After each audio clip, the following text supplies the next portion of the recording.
ఇప్పుడు ఈ తెలుగు సింహగర్జనను ఉద్దేశించి, ఈ తెలుగు సునామీని ఉద్దేశించి మనందరి గుండె చప్పుడు, యువత స్ఫూర్తి ప్రదాత, కొంతమంది దుర్మార్గులకు రెడ్ బుక్ అంటే అందరికీ, దుర్మార్గులకి, దుష్టులకి, మనందరి స్ఫూర్తి ప్రదాత, కార్యకర్తల గుండె చప్పుడు, తెలుగుదేశం, తెలుగు యువ తేజం జాతీయ ప్రధాన కార్యదర్శి నారా లోకేష్ గారిని మాట్లాడవలసిందిగా ఆహ్వానిస్తా ఉన్నాం.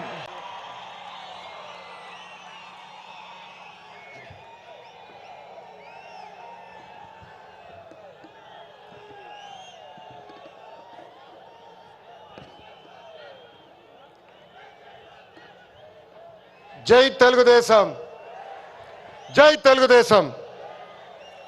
వేదికమైనున్న గౌరవ జాతీయ పార్టీ అధ్యక్షులు చంద్రబాబు నాయుడు గారికి, రాష్ట్ర పార్టీ అధ్యక్షులు పల్లా శ్రీనన్నకి, 1982 బ్యాచ్ సీనియర్ నాయకుల దగ్గర నుంచి 20-25 జూనియర్ బ్యాచ్ల వరకు ఈ సమావేశానికి పెద్ద ఎత్తున వచ్చేసిన ప్రజలకు, నాకు ప్రాణ సమానమైన తెలుగుదేశం పార్టీ కార్యకర్తలకు మీ అందరికీ నా హృదయపూర్వక నమస్కారం. తిరుమల తొలి గడప దేవుని గడప, ఒంటిమిట్ట రామస్వామి ఆలయం, ఆమీన్ పీర్ దర్గా, మరియాపురం చర్చ్ ఉన్న పుణ్యభూమి ఈ గడప. పౌరుషం, ఆత్మీయత, మహిళల్ని గౌరవిస్తాం నేర్చుకోవాల్సిన గొప్ప గడప ఈ కడప. మాస్ జాత్ర మహానాడు అదిరిపోయింది. పౌరుషాల గడ్డపై పసుపు జెండా రెపరెపలాడుతుంది. దేవుని గడప కడపలో పసుపు పండగ నిర్వహిస్తాం. నా అదృష్టంగా నేను భావిస్తున్నా. 2024లో మాస్ విక్టరీ మనందరం చూసాం, చరిత్ర కూడా తిరిగి రాశాం. 94% స్ట్రైక్ రేట్ అంటే 175 నియోజకవర్గాల్లో 164 స్థానాలు మన కైవసం చేసుకున్నాం. ఇది ఒక రికార్డు కాదు, ఆల్ టైమ్ రికార్డ్ అని సభాముఖం మీకు తెలుపుతున్నా. ఇది తెలుగుదేశం పార్టీ కార్యకర్తల నాటు దెబ్బ. జెండా బీకేస్తా అన్నారు, వాళ్ళు ఇప్పుడు పార్టీ కార్యాలయానికి టూలెట్ బోటు పెట్టుకుని పారిపోయే పరిస్థితి. పార్టీ లేకుండా చేస్తా అన్నారు, అడ్రస్ లేకుండా పోయే పరిస్థితి. వై నాట్ 175 అన్నారు, ప్రజలు ప్రతిపక్ష హోదా కూడా ఇవ్వని పరిస్థితి. మన బొమ్మలు పెట్టి బాక్సింగ్ చేశారు, ప్రజలే ఇప్పుడు ఫుట్బాల్ ఆడుకునే పరిస్థితి. ఏ తప్పు చేయని మన అధినేత చంద్రబాబు నాయుడు గారు బంధించారు. ప్రజలు ఏకంగా ఆ నాయకుడిని ప్యాలెస్ లో పెట్టి తాళాలేసి లాక్ చేసే పరిస్థితి. మన నాయకులు ట్రెండ్ ఫాలో అవ్వరు, ట్రెండ్ సెట్ చేస్తారు. సినిమా స్క్రీన్ అయినా, పొలిటికల్ స్క్రీన్ అయినా ఆయన ఒక లెజెండ్. ఆయన పేరేంటి? విశ్వవిఖ్యాత నట సార్వభౌమ స్వర్గీయ శ్రీ నందమూరి తారక రామారావు గారు. ఎన్టీఆర్ అంటే 3 అక్షరాలు కాదు, ఎన్టీఆర్ అంటేనే ఒక ప్రభంజనం. ఆయనే రాముడు, ఆయనే కృష్ణుడు, ఆయనే భీముడు, ఆయనే అర్జునుడు, ఆయనే కరుణుడు, ఆయనే ప్రజల గుండెల్లో దేవుడు. పార్టీ పెట్టిన 9 నెలల్లో అధికారంలోకి రావటం ఒక చరిత్ర. దేశానికి సంక్షేమం అనే పదాన్ని పరిచయం చేసిన వ్యక్తి అన్న ఎన్టీఆర్.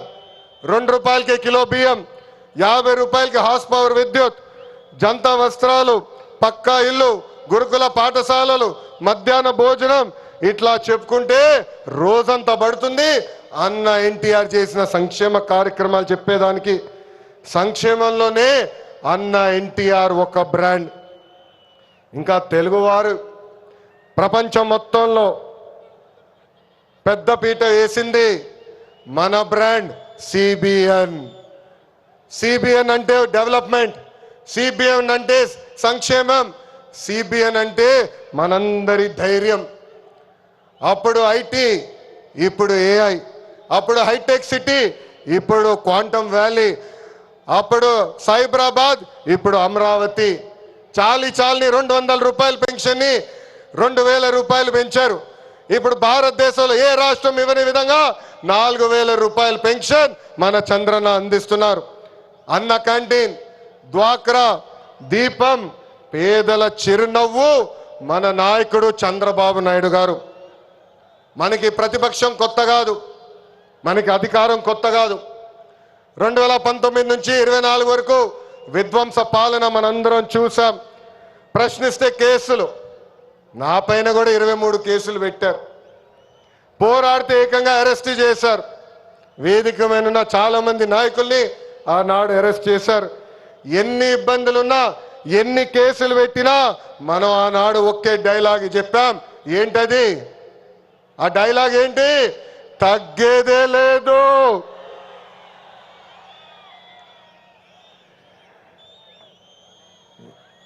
మనందరం చూసాం.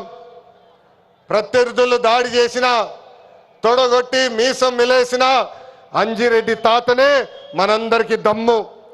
కత్తితో దాడి చేసి తల నుండి రక్తం కారుతున్నా ఏకంగా పోలింగ్ బూత్ లో కూర్చుని చివరి ఈవీఎం సీల్ పడే వరకు పోరాడిన మన అక్క మంజుల గారే మన ధైర్యం. కత్తి మెడపై పెట్టి వాళ్ళ నాయకుడికి ఒక్కసారి జై కొట్టమంటే జై చంద్రబాబు నాయుడు, జై తెలుగుదేశం అని ప్రాణాలు కోల్పోయిన తోట చంద్రయ్య మనందరికీ స్ఫూర్తి. వేదికమైన ఉన్నారు. పార్టీ కోసం పోరాడి ఆనాటి పాలకులు వ్యతిరేకంగా మాట్లాడినందుకు ఆయన కన్ను పొడిచి కంటి చూపు పోయినా జై తెలుగుదేశం మన గాంధీ గారే ఈ రోజు మనందరి సత్తా. విధ్వంస పాలనలో రాష్ట్రం తీవ్రంగా నష్టపోయింది. ఆంధ్రప్రదేశ్ను ఏకంగా అప్పుల ప్రదేశ్గా మార్చేసింది గత ప్రభుత్వం. ఒక్క కొత్త కంపెనీ తీసుకురాకపోగా ఉన్న కంపెనీల్ని పక్క రాష్ట్రానికి తరిమేసే పరిస్థితి మనందరం చూసాం. 1000 రూపాయలు పెంచేదానికి 5 సంవత్సరాలు వాళ్ళు తీసుకున్నారు. ఏకంగా జే బ్రాండ్ లిక్కర్తో విషం కంటే ప్రమాదమైన మద్యం అందించి 30,000 మందిని చంపి 1000 కోట్ల రూపాయలు ధనాన్ని లూటీ చేశారు. అందుకే రాష్ట్రాన్ని కాపాడుకునే దానికే కూటమి ఏర్పడింది. ప్రజల కోసం గౌరవ ప్రధానమంత్రి నరేంద్ర మోడీ గారు మన చంద్రన్న, జనసేన అధినేత, నాకు అన్న సమానమైన పవనన్న అందరూ అజెండాలు పక్కన పెట్టుకుని పని చేశారు. ప్రజలు మన్ని ఆశీర్వదించారు, కూటమిని ఆశీర్వదించారు. ప్రజాప్రభుత్వం ఈరోజు ఏర్పడింది. ఎన్ని ఆర్థిక ఇబ్బందులున్నా ఇచ్చిన ప్రతి హామీ కూటమి ప్రభుత్వం నిలబెట్టుకుంటూ ముందరికెళ్తుంది.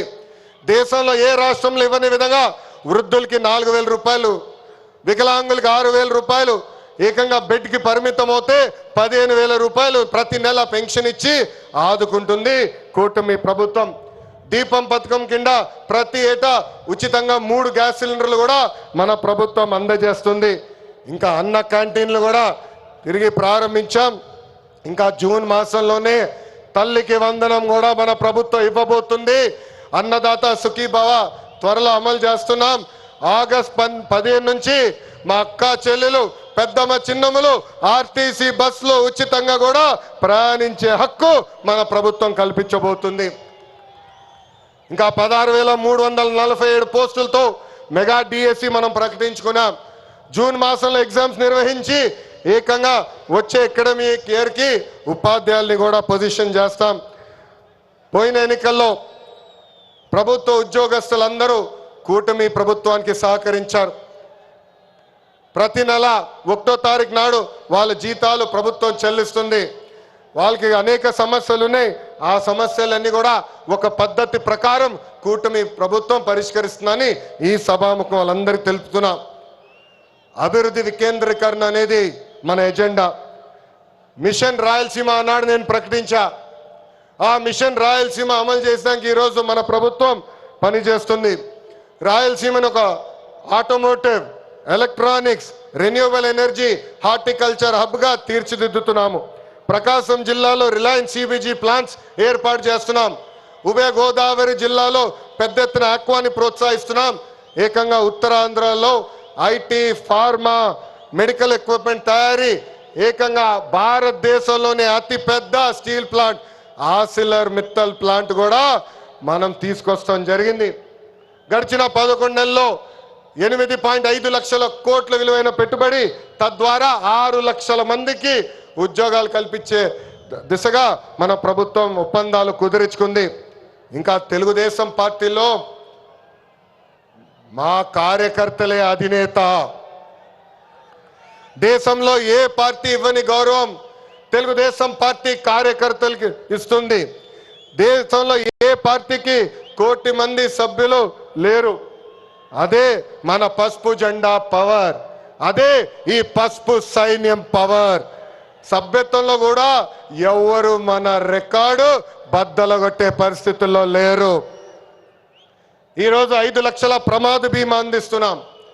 ఫ్యాక్షన్లో ఎవరైనా చనిపోతే వాళ్ళ బిడ్డల ఫ్యాక్షన్లోకి వెళ్లకుండా ఎన్టీఆర్ మోడల్ స్కూల్లో మన నాయకుడు చంద్రబాబు నాయుడు గారు ఈరోజు చదివిస్తాం జరుగుతుంది. విద్య, వైద్యం, స్వయం ఉపాధి ఇలా 140 కోట్ల రూపాయలు కేవలం కార్యకర్తల సంక్షేమం కోసం ఖర్చు పెట్టిన పార్టీ తెలుగుదేశం పార్టీ. నేను స్వయంగా వైసీపీ హయాంలో ఇబ్బంది పడిన కుటుంబాలని కలుస్తున్నా. ఒక్కొక్కరిని కలిసి వాళ్ళకి ఏమైనా సమస్యలు ఉంటే మేము పరిష్కరిస్తున్నాం. అంతేకాదు మన అధినేత చంద్రబాబు నాయుడు గారు కానీ నేను జిల్లాకు వచ్చినప్పుడు ప్రభుత్వ కార్యక్రమానికి వెళ్లే ముందల ఆనాడు మేము ఇచ్చిన హామీ మేరకు ముందల ఉత్తమ కార్యకర్తలు కలిసిన తర్వాతనే ప్రభుత్వ కార్యక్రమాలకి మేము వెళ్తాం జరుగుతుంది. నేను సీనియర్ని జూనియర్ని సమానం గౌరవిస్తా, కానీ పనిచేసే వాళ్ళని ప్రోత్సహిస్తా. ప్రతి కార్యక్రమంలో కార్యకర్తలు భాగస్వామ్యం అవ్వాలి, కలిసికట్టుగా పనిచేయాలి. మన చేస్తున్న సంక్షేమ అభివృద్ధి కార్యక్రమాలు ప్రజల్లోకి తీసుకురావాల్సిన అవసరం చాలా చాలా ఉంది. ఇక్కడున్న ఎంతోమంది మన అధ్యక్షుడు వారు చంద్రబాబు నాయుడు గారిని కలిశారు, నన్ను కూడా కలిశారు. పాదయాత్రలో లక్షలాది మంది నాతో ఏకంగా ఫోటోలు దిగారు. ఈ సభాముఖంగా వైకాపా కార్యకర్తలు ఆలోచించమంటున్నా, ఏనాడైనా మీ నాయకుడు మిమ్మల్ని కలిశాడా? ఏనాడైనా మీ నాయకుడు మీతో ఫోటో దిగారా? అధికారంలో ఎందుకు ఇప్పుడు ప్రతిపక్షంలో కూడా తాడేపల్లి కొంపకెళ్తే no entry, palace doors close అని చెప్పే పరిస్థితికి వచ్చారు. గౌరవ ముఖ్యమంత్రి చంద్రబాబు నాయుడు గారు, గౌరవ ఉప ముఖ్యమంత్రి పవన్ అన్న కలిసి రాష్ట్రాన్ని అన్ని రకాలుగా అభివృద్ధి చేస్తున్నారు. గౌరవ ప్రధానమంత్రి గారు రాష్ట్రానికి పూర్తిగా సహకారం అందిస్తున్నారు. ఏకంగా ఆంధ్ర రాష్ట్ర ప్రజలు కోరిన అన్ని కోరికలు ఈరోజు గౌరవ ప్రధానమంత్రి గారు తీర్చుతున్నారు. దానికి కారణం ఒకటే, మొన్న జరిగిన ఎన్నికల్లో 25 స్థానాల్లో ఎప్పుడైతే కూటమి పార్లమెంట్ 25 స్థానాల్లో కూటమి ఎప్పుడైతే 21 స్థానాలు గెలిచిందో, ఎస్ ఆంధ్ర రాష్ట్రం ఇప్పుడు ఎన్డీఏ వెనకుంది, ఆంధ్ర రాష్ట్రం ఎన్డీఏకి కట్టుబడి ఉంది. అందుకే ఆంధ్ర రాష్ట్రానికి నేను అన్ని చేస్తానని అడుగు వేశారు మన గౌరవ ప్రధానమంత్రి నరేంద్ర మోడీ గారు. ఇప్పుడు మనం చేయాల్సింది ఒకటి ఉంది, ప్రజలకు దగ్గర అవ్వాలి. అహంకారం, ఈగో పక్కన పెట్టుకోవాలి. అహంకారం ఉంటే ఏమవుతుందో మనందరం చూసాం. 151 సీట్లు ఏమైంది? 151 సీట్లు ఏమైంది? 11 అయ్యాయి. అందుకే నేలపై ఉండాలి, ప్రజలకు సేవ చేయాలి. అధికారంలో ఉన్న ప్రతిపక్షంలో ఉన్నట్టు మనం అందరం వ్యవహరించాలి. చిన్న కుటుంబంలోనే సమస్యలు ఉంటాయి. 3 పార్టీలు కలిసినప్పుడు చిన్న సమస్యలు రావటం సహజమే. ఈగోలు పక్కన పెట్టండి, అందరం కలిసి పనిచేద్దాం. విడాకులు, మిస్ఫైర్లు, క్రాస్ ఫైర్లు ఎట్టి పరిస్థితుల్లో జరిగేదానికి లేదని ఈ సభాముఖ కార్యకర్తలందరికీ నేను తెలుపుతున్నా. ఈ మహానాడు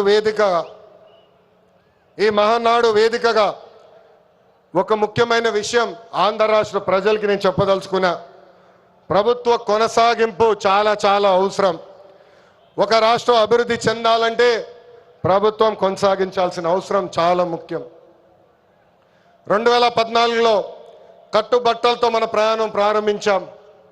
2014 నుంచి 19 వరకు సంక్షేమ అభివృద్ధి జోడి ఎద్దుల బండిలాగా మనం నడిపించాం. 2019లో విధ్వంస పాలన వచ్చింది. విధ్వంస ప్రభుత్వం వచ్చింది, ఒక సైకో ముఖ్యమంత్రి అయ్యాడు. దానివల్ల ఆంధ్ర రాష్ట్రం 30 సంవత్సరాలు వెనక్కిపోయింది. ఆంధ్ర రాష్ట్రం చాలా ఇబ్బంది పడింది. ఒక్కసారి ఆంధ్ర రాష్ట్ర ప్రజలు ఆలోచించాలా. గుజరాత్లో బీజేపీ వరుసగా 7 సార్లు గెలిచింది. ప్రభుత్వ కొనసాగింపు వల్ల ఈరోజు గుజరాత్లో అన్ని రంగాల్లో వాళ్ళు అగ్రస్థానంలో ఉన్నారు. అంతెందుకు, మొన్నటి వరకు మన వెనకాల ఉన్న ఒరిస్సా రాష్ట్రంలో కూడా బిజు జనతాదళ్ వరుసగా 5 సార్లు గెలిచింది. ప్రభుత్వ కొనసాగింపు వల్ల వాళ్ళు కూడా కొన్ని రంగాల్లో ఆంధ్ర రాష్ట్రాన్ని దాటి ముందరికెళ్లే పరిస్థితి. ఉమ్మడి రాష్ట్రంలో తెలుగుదేశం పార్టీ ఒకసారి వరుసగా గెలిచింది. మనందరం చూసాం ఆనాడు ఆంధ్ర రాష్ట్రం ఎలా అభివృద్ధి చెందిందో. అందుకే ప్రభుత్వ కొనసాగింపు చాలా చాలా ముఖ్యం. దీని గురించి రాష్ట్ర ప్రజలు అందరికీ తెలియజేయాల్సిన బాధ్యత ప్రతి పసుపు సైనికుడి పైన ఉందని ఈ సభాముఖంగా కోరుకుంటున్నా. ప్రభుత్వ కొనసాగింపు ఉంటేనే పెట్టుబడులు వస్తాయి. పెట్టుబడులు వస్తేనే నిరుద్యోగ యువకులకి పెద్ద ఎత్తున ఉద్యోగాలు కల్పించే అవకాశం మనందరికీ దక్కుతుంది. నేను ఈరోజు దేవుని గడప సాక్షిగా రాయలసీమ ప్రజల్ని కొన్ని ప్రశ్నలు అడగాలనుకుంటున్నా. రెడీనా? రెడీనా? తల్లిని చెల్లిని మెడబట్టుకుని బయటికి గెంటేసింది ఎవరు? ఎవరు? సొంత బాబాయిని లేపేసింది ఎవరు? జే బ్రాండ్లు అమ్మి పేదల రక్తం దాగింది ఎవరు? బల్ల కింద ఉన్న ఎర్ర బటన్ నొక్కి ప్రజల్ని బాధింది ఎవరు? అందరూ ఎర్ర బుక్కు అని ఏడుస్తున్నారు. ఎందుకయ్యా అంత ఏడుపు? నేను ఆనాడు చెప్పింది ఏంటి? ఎవరైతే చట్టాన్ని ఉల్లంఘించి ప్రజల్ని కార్యకర్తలు ఇబ్బంది పెట్టారో చట్టపరంగా వాళ్ళపైన యాక్షన్ తీసుకుంటానని నేను చెప్పా. ఈరోజు ఎర్ర బుక్ కాదు కదా, ఎర్ర రంగు చూస్తేనే వణికిపోయే పరిస్థితి వస్తుంది. ఎర్ర బుక్ అంటే ఒకడికి గుండుపోటు వచ్చింది. ఎర్ర బుక్ అంటేనే ఒకడు బాత్రూంలో కాలు జారి చెయ్యి ఎర్రగొట్టుకున్నాడు. ఇంకొకడు ఏమయ్యాడో మీ అందరికి తెలుసు. అర్థమైందా రాజా? అర్థమైందా రాజా? సమాజమే దేవాలయం, ప్రజలే దేవుళ్ళు అన్నారు అన్న ఎన్టీఆర్. అందుకే మనం 6 శాసనాలు ప్రకటించాం. తెలుగు జాతి విశ్వఖ్యాతి, స్త్రీ శక్తి, యువగలం, పేదల సేవల్లో సోషల్ రీఇంజనీరింగ్, అన్నదాతకు అండగా కార్యకర్తలే అధినేత. పాలిట్ బ్యూరో సభ్యుల దగ్గర నుంచి, వేదికమైన పెద్దల దగ్గర నుంచి, ఇక్కడున్న కార్యకర్తల వరకు ఈ 6 శాసనాలు మన శ్వాసగా బతకాలని ఈ సభాముఖంగా మిమ్మల్ని అందరినీ కోరుకుంటూ, మనకి ప్రజలు ముఖ్యం, వాళ్ళ ఆనందం వాళ్ళ సంతోషం ముఖ్యం. అహర్నిశలు కష్టపడాలా, వాళ్ళకి అందుబాటులో ఉండాలా. తిరిగి 2029లో మళ్ళీ కూటమి ప్రభుత్వాన్ని గెలిపించాలని ఈ సభాముఖంగా కార్యకర్తలందరూ తెలుపుకుంటూ, ఎప్పుడు మా ఇంటి తలుపు మీకోసం తెరుచుంటాయి. నేను మొన్నే చెప్పా, గ్రామ పార్టీలో ఏమైనా సమస్య ఉంటే మండల్ పార్టీని కలవాలి, మండల్ పార్టీలో సమస్య ఉంటే నియోజకవర్గ కమిటీని కలవాలి, వాళ్ళకి సమస్య ఉంటే ఏకంగా జిల్లా కమిటీ కలవాలి. వాళ్ళు కూడా సమస్య పరిష్కారం కాకపోతే ఎప్పుడు నవ్వుతున్న మన అధ్యక్షుల వారు పల్లా శ్రీనివాస్ గారిని కలవాలి. ఆయన వల్ల కూడా అయిపోతే మీ లోకేష్ మీకు అండగా నిలబడతారు. మీ సమస్య పరిష్కరించే బాధ్యత నేను తీసుకుంటానని పసుపు సైన్యానికి ఈ సభాముఖంగా నేను హామీ ఇస్తూ, ఈరోజు గౌరవ ముఖ్యమంత్రి గారు చంద్రబాబు నాయుడు గారు వేదిక పైన వచ్చినప్పుడు ఒక పాట పెట్టారు. ఆ క్షణంలో నాకు చాలా బాధ వేసింది. ఎందుకంటే ఆ పాట వినిన తర్వాత గౌరవ ముఖ్యమంత్రి గారిని నేను రాజమండ్రి జైల్లో మొదటిసారి కలిసిన సంఘటన గుర్తొచ్చింది. చాలా బాధ వేసింది. ప్రజల కోసం ఆయన జీవితం ఆల్మోస్ట్ పోయింది. అక్టోబర్లో 2003 బాంబ్ బ్లాస్ట్లో నక్సలైట్లు ఆయన పైన దాడి చేశారు. నాడు నేడు ఎప్పుడు ఆయన ప్రజల గురించి, ప్రజల భవిష్యత్తు గురించి ఆలోచించే వ్యక్తి. అలాంటి వ్యక్తికి ఎందుకు దేవుడు ఆనాడు ఈ పరీక్ష ఇచ్చాడా అనుకున్నా. ఇప్పుడు అర్థమైంది. తెలుగు ప్రజలు తిరిగి చంద్రబాబు నాయుడు గారు వెనుక నిలబడేదానికి దేవుడు మనందరికి ఒక పరీక్ష పెట్టాడు. ఆ పరీక్ష జయించాను. అందుకే ఈ రాయలసీమ గడ్డ తెలుగుదేశం పార్టీ అడ్డ అని తెలుపుకుంటూ నాకు ఇంత అద్భుతమైన అవకాశం ఇచ్చిన ఈ పసుపు సైన్యానికి పేరు పేరున నా హృదయపూర్వక ధన్యవాదాలు తెలుపుకుంటూ మీ అందరి దగ్గర నుంచి సెలవు తీసుకుంటున్నా. జోహార్ అన్న ఎన్టీఆర్, జోహార్ అన్న ఎన్టీఆర్. చంద్రబాబు నాయుడు గారి నాయకత్వం, చంద్రబాబు నాయుడు గారి నాయకత్వం. వందే వందే, జై హింద్.